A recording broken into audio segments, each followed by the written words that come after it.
继续来看嘉义市有一间的国小，日前返校日、返校日，讲这个学校的门口是人山人海，几啊百个人齐齐做一伙，互人看到真担心，恐惊会将做防疫的破空。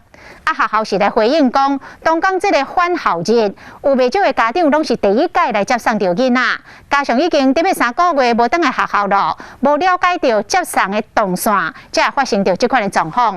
学校讲，开学进前会先调查接送的时间甲动线，来进行着分流。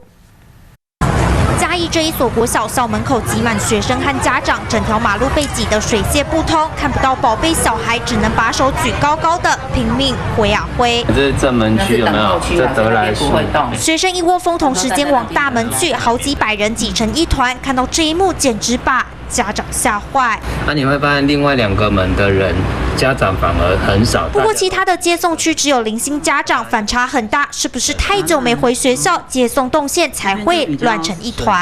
来接小朋友都变成是我们的新手家长，所以才会发生说哇，放学期间好多的我们的家长很辛苦都挤在那里。校方紧急出面解释，返校日当天全校1000多名学生在10点10分放学，特殊的放学时间只能请爷爷奶奶或亲友接送，新手接送家长不熟悉才会这样。